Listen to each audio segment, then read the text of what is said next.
Hello future doctors, welcome to Vaidya to be YouTube channel. और हम अपनी संहिता सीरीज़ को कंटिन्यू करेंगे विद चैप्टर 10 दैट इज़ रस भेदीय अध्याय। तो हम देखेंगे कि कौन कौन सी इंपॉर्टेंट चीज़ें हैं जो हमें इसमें करनी है। वैसे तो ये मैंने पूरा चैप्टर कवर कर दिया है। अगर आपको और भी किसी चैप्टर में डाउट है तो आप मेरे चैनल पे पिछले वीडियोस देख सकते हो। सो हम बिना टाइम वेस्ट करते हुए इसको स्टार्ट करते हैं। तो हम सबसे पहले देखेंगे कि ये चैप्टर है क्या। तो रस भेदी अध्याय में हम 6 रसों के गुण, उनके पंचभौतिक संगठन, उनका शरीर पर क्या प्रभाव है, इसके बारे में विस्तृत रूप से पढ़ेंगे। सबसे पहले हम देखते हैं कि रसों का पंचभौतिक संगठन क्या है। तो हमारे 6 रस होते हैं: मधुर, अम्ल, लवण, तिक्त, कटु, कषाय। ठीक है। तो अब ये 6 जो रस हैं ये कौन कौन से महाभूत से मिलके बने हुए हैं, ये कैसे हमें पता है।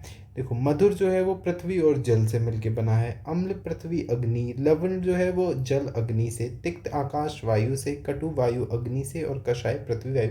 अब इसे हम याद कैसे रखेंगे, ऐसे बहुत लोगों को नहीं याद होते हैं। मुझे पर्सनली खुद प्रॉब्लम होती थी इसको याद रखने में।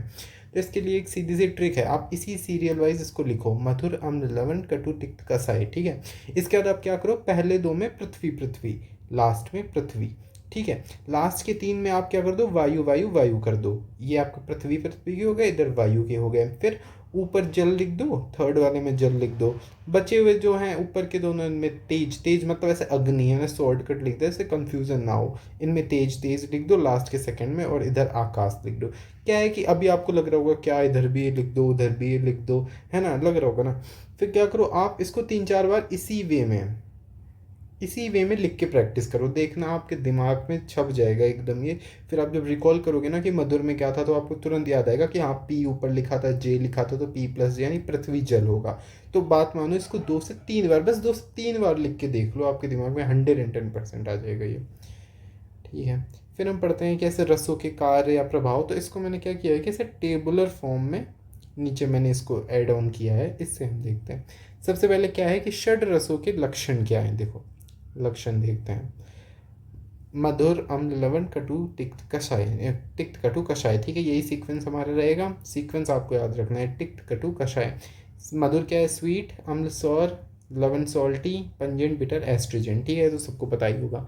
फिर अब देखो इनके क्या क्या लक्षण है। अब जैसे तुम कोई भी मधुर यानी मीठी चीज़ खाते हो तो क्या होता है, ऐसे तुम्हारे मुंह में सलाइवा प्रोडक्शन होने लगता है ना, तुमको ऐसे अच्छा सा लगता है, ऐसे इंद्रियां निर्मल हो जाती है ना। मुख में क्या होगा, लिप्त करना, मुख को लिप्त कर देता है। और मीठे में वैसे भी चींटियां लगती हैं, तो भाई चींटियों को प्रिय हो गया ना, इसके लक्षण इतने।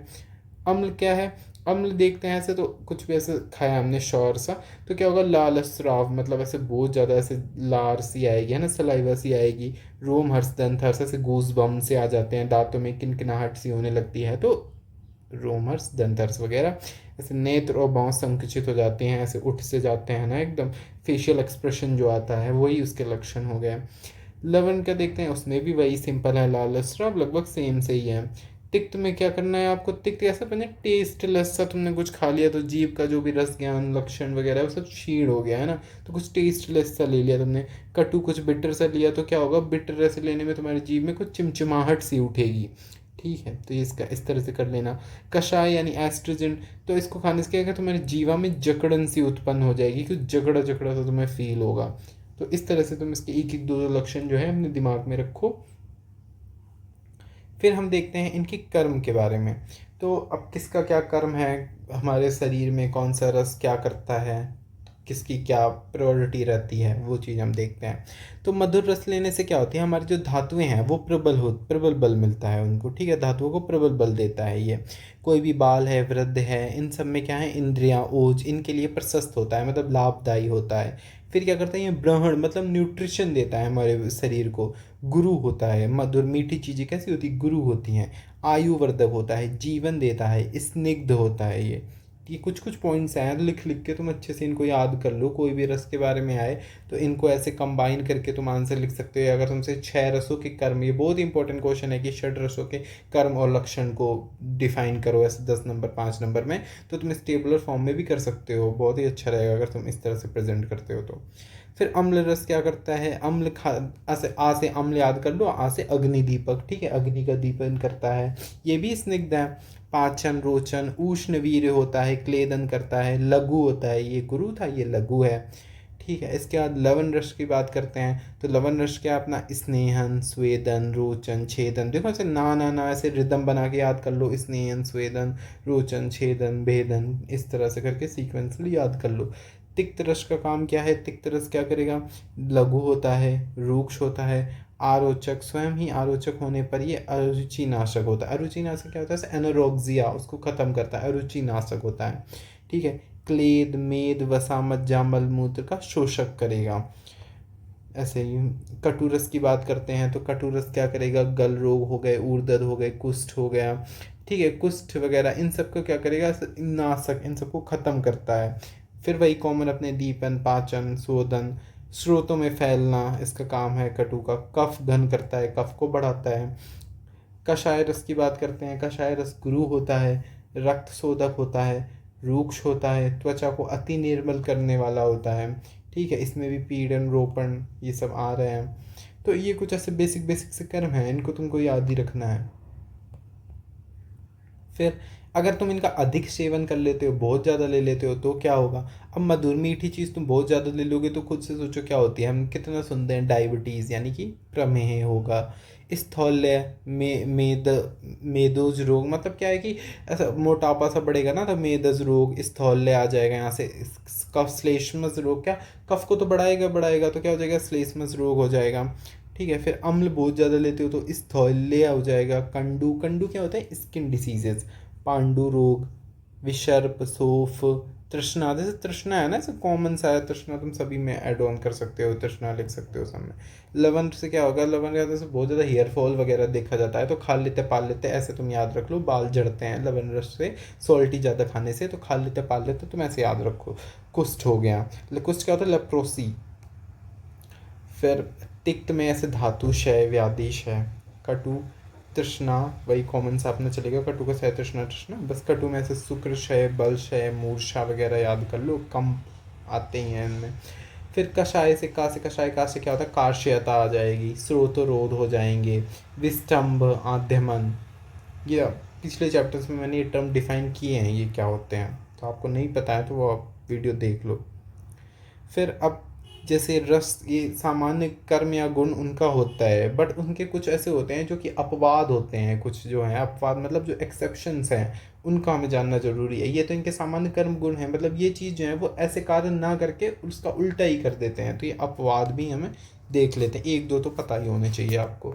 अब जैसे मधुर में मैंने देखा कि श्लेष्मक होता है, यानी कफ को बढ़ाता है, लेकिन अगर आप देखोगे जीर्ण साली हो गए, जौ हो गए, गेहूँ हो गए, मूंग हो गए, ये सब क्या होते हैं, कफ को कम करने का काम करते हैं। ऐसे ही अम्ल रस जो है वो पित्त प्रकोपक होता है, लेकिन वहीं अगर आप डांडिम लेते हो, जैसे अनार आंवली डांडिम हो गया, अनार हो गया, ठीक है, आंवलिकी हो गया, मतलब आंवला हो गया, मतलब डांडिम को ही अनार कहते हैं, सॉरी, ठीक है। तो इसमें क्या होगा, ये क्या करेंगे, पित्त को प्रकोपक नहीं करेंगे। अब लवण जो होता है वो चक्षु के लिए आपथ्य बताया गया है कि अच्छा नहीं है इसके लिए, लेकिन सैंधव वहीं रॉक सॉल्ट जो है वो बहुत अच्छा होता है, अपथ्य होता है। अब कटु तिक्त की बात करते हैं तो ये आवृष्य वात प्रकोपक होते हैं, लेकिन वहीं अगर हम देखेंगे जैसे सुंठी पिपली रसोन अमृता पटोल, तो ये सब क्या है, इसके एक्सेप्शन है। अब हो गया हमारा ये कषाय, कषाय जो है वो शीत और स्तंभन इसका मुख्य कार्य है, बाकी हरितकी जो है ये इसका उल्टा करता है। फिर हम देखते हैं कि कौन से रस की कितनी संख्या है, उनके द्रव्यों की कितनी संख्या है, उनके द्रव्यों के कुछ बेसिक बेसिक नाम हम देख लेते हैं। जैसे इसको सीक्वेंस से याद कर लो, मधुर अम्ल लवण, ऐसे कटु तिक्त कषाय, ऐसे 41 15 10 12 33 16, ऐसे तिक्त, वैसे तिक्त 33 लिख दिया है ना, टी से तिक्त 33, तो ऐसे 33 तुम याद कर लो ट्रिक वाइज। सबसे ज़्यादा हमारा मधुर 41, तो ऐसे 41 इसको दे दो यहाँ, 15 10 12 नीचे 16, इस तरह से सीक्वेंस बना लो, ठीक है। इनके कुछ कुछ द्रव्य के नाम मैंने लिखे हैं, पढ़ लेना, ये एक एक दो दो नाम तो आपको पता ही है वैसे भी, मधुर में क्या ही लिखोगे आप, है ना, घृत, घृत हो गया, द्राक्षा हो गया, गेहूँ हो गया, ऐसे अम्ल में लिख दिया हमने आम्ल की डांडिम वगैरह, लवण में सैंधव, सारे सोल्ट वगैरह आ जाएंगे, ठीक है।